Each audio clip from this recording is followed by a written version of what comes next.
बहुत समय पहले की बात है। एक सुंदर और समृद्ध राज्य था जिसका नाम सुमेरगढ़ था। इस राज्य की धरती सोने जैसी चमकती थी और इसके जंगल हरे भरे थे। यहाँ के राजा विक्रम सिंह एक पराक्रमी और न्यायप्रिय शासक थे। उनके पुत्र राजकुमार अर्जुन निडर, साहसी और करुणामय हृदय के स्वामी थे। सुमेरगढ़ के घने जंगलों में एक अद्भुत हिरनी रहती थी। उसकी चमड़ी सोने जैसी थी और जब वह जंगल में दौड़ती तो ऐसा लगता मानो सूर्य की किरणें पृथ्वी पर नाच रही हों। लोग उसे सुनहरी हिरनी कहते थे, परंतु ये हिरनी किसी के भी हाथ नहीं आती थी। कई शिकारी और योद्धा उसे पकड़ने की कोशिश कर चुके थे, लेकिन वह इतनी तेज थी कि कोई उसे पकड़ न सका। राजमहल में भी उसकी कहानियां चर्चित थीं। एक दिन दरबार में एक वृद्ध संत आए और उन्होंने राजा से कहा, राजन, वो हिरनी कोई साधारण प्राणी नहीं बल्कि एक दिव्य स्वरूप है। उसे बांधने का प्रयास मत करो वरना अनिष्ट होगा। राजा ने उनकी बात सुन ली, लेकिन राजकुमार अर्जुन को ये बात असंभव लगी। उसने निश्चय किया कि वह स्वयं इस अद्भुत हिरनी को देखेगा। अगली सुबह राजकुमार अर्जुन अपने प्रिय घोड़े केतक पर सवार होकर जंगल की ओर निकल पड़ा। उसके साथ कुछ सैनिक भी थे, लेकिन उसने उन्हें जंगल के किनारे ही रुकने का आदेश दिया और अकेले हिरनी की खोज में बढ़ चला। राजकुमार जंगल में कई दिन तक भटकता रहा। उसने घने वृक्षों, गहरी नदियों और ऊंचे पर्वतों को पार किया, परंतु हिरनी का कोई पता नहीं चला। वह थकने लगा, लेकिन उसके मन में जिज्ञासा और बढ़ती जा रही थी। एक दिन जब सूरज ढल रहा था, राजकुमार ने एक सुंदर झरने के पास कुछ हलचल देखी।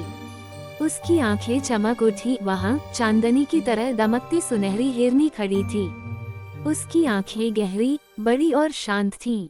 राजकुमार ने धीरे धीरे उसके पास जाने की कोशिश की, लेकिन जैसे ही उसने कदम बढ़ाया, हिरनी बिजली की गति से दौड़ पड़ी। राजकुमार ने तुरंत अपने घोड़े को एड़ लगाई और उसका पीछा करने लगा। घोड़ा सरपट दौड़ा, लेकिन हिरनी की गति अविश्वसनीय थी। वो कभी घने जंगल में छिप जाती तो कभी पहाड़ियों पर छलांग लगा देती। राजकुमार ने हार नहीं मानी। हिरनी उसे एक रहस्यमयी घाटी की ओर ले गई, जहाँ बड़े बड़े वृक्ष और झरने थे। राजकुमार को लगा कि वह रास्ता भूल चुका है। अंधेरा घिरने लगा और जंगल में अजीब अजीब आवाजें आने लगीं। तभी अचानक उसे एक मीठी हंसी सुनाई दी। उसने चारों ओर देखा। सुनहरी हिरनी कुछ दूरी पर खड़ी थी, लेकिन अब उसके चेहरे पर एक विशेष तेज था। वह बोली, राजकुमार अर्जुन, तुम मेरा पीछा क्यों कर रहे हो? राजकुमार चकित रह गया, क्योंकि उसने पहली बार किसी हिरनी को बोलते हुए सुना था। उसने कहा, मैंने तुम्हारे बारे में बहुत सुना था। मैं तुम्हें अपने महल में ले जाना चाहता हूँ, ताकि सभी लोग तुम्हारी सुंदरता को देख सकें। हिरनी मुस्कुराए और बोली, राजकुमार, क्या तुमने कभी सोचा है कि अगर मुझे बंद कर दिया जाए तो मेरी चमक कैसी होगी? क्या मेरी सुंदरता केवल मेरे स्वर्णिम शरीर में है या मेरी स्वतंत्रता में? राजकुमार चुप हो गया। उसने पहली बार इस दृष्टिकोण से सोचा। हिरनी ने आगे कहा, मुझे पकड़ने की चाह में तुमने अपना मार्ग खो दिया। जीवन में कई चीजें ऐसी होती हैं जिन्हें केवल दूर से देखकर आनंद लिया जा सकता है। हर सुंदर चीज पर अधिकार जमाना जरूरी नहीं होता। राजकुमार को अपनी भूल का एहसास हुआ। उसने सिर झुकाकर हिरनी से क्षमा मांगी और वचन दिया कि वो कभी किसी जीव की स्वतंत्रता को बाधित नहीं करेगा। हिरनी ने उसे आशीर्वाद दिया और कहा, अब अपनी आंखें बंद करो। जैसे ही राजकुमार ने आंखें बंद की और खोली, वो स्वयं को जंगल के किनारे खड़ा पाया। हिरनी कहीं भी नहीं थी। वो समझ गया कि यह एक दिव्य चमत्कार था। राजकुमार अर्जुन जब महल लौटा तो उसकी आंखों में नई समझ की चमक थी। सुनहरी हिरनी ने उसे जीवन की एक गहरी सच्चाई सिखाई थी। स्वतंत्रता ही सच्ची सुंदरता है। राजा विक्रम सिंह अपने पुत्र की इस यात्रा से प्रभावित हुए और उन्होंने राज्य में एक नया नियम बनाया। अब कोई भी व्यक्ति जंगल के जीवों का शिकार नहीं करेगा और सभी प्राणियों को स्वतंत्र रूप से जीने का अधिकार मिलेगा।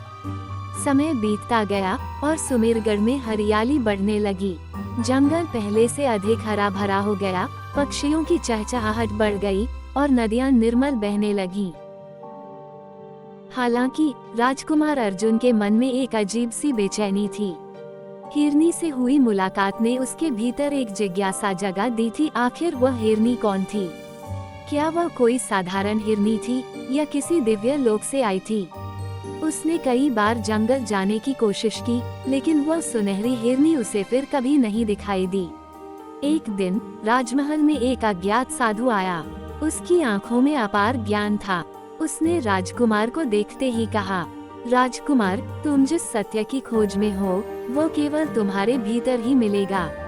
लेकिन अगर तुम फिर भी अपनी जिज्ञासा शांत करना चाहते हो तो पूर्व दिशा में स्थित चंद्रगिरी पर्वत की यात्रा करो। वहाँ तुम्हें अपने प्रश्नों के उत्तर मिलेंगे। राजकुमार अर्जुन ने बिना देर किए यात्रा की तैयारी की। उसने अपने कुछ विश्वसनीय सैनिकों के साथ चंद्रगिरी पर्वत की ओर प्रस्थान किया। ये पर्वत ऊंचा और रहस्यमय था। यहाँ घने जंगलों में दुर्लभ जड़ी बूटियाँ उगती थीं और कहते थे कि यहाँ योगी और तपस्वी ध्यान करते थे। जैसे ही अर्जुन पर्वत की ओर बढ़ा, एकाएक मौसम बदलने लगा। ठंडी हवाएं चलने लगी और जंगल में अजीब सी शांति छा गई। अचानक सामने एक बड़ा स्वर्णिम द्वार प्रकट हुआ जो प्रकाश से झिलमिला रहा था। राजकुमार ने जैसे ही द्वार की ओर कदम बढ़ाया, एक मीठी आवाज गूंजी, राजकुमार अर्जुन, क्या तुम तैयार हो उस सत्य को जानने के लिए जो सदियों से छिपा हुआ है? राजकुमार चौंक गया। यह आवाज उसे जानी पहचानी लगी। ये सुनहरी हिरनी की ही थी। उसने हिम्मत जुटाकर कहा, हाँ, मैं सत्य को जानना चाहता हूँ। जैसे ही उसने ये कहा, द्वार अपने आप खुल गया और राजकुमार को एक स्वर्णिम प्रकाश ने घेर लिया। वह अचानक एक अद्भुत स्थान पर पहुंच गया। यहाँ चारों ओर बादल ही बादल थे, इंद्रधनुषी झरने बह रहे थे और हवा में मधुर संगीत गूंज रहा था। राजकुमार ने चारों ओर देखा और सामने खड़ी सुनहरी हिरनी को पाया। लेकिन अब वह हिरनी नहीं थी, वह एक दिव्य अप्सरा में बदल गई थी। अर्जुन आश्चर्य से देखता रह गया।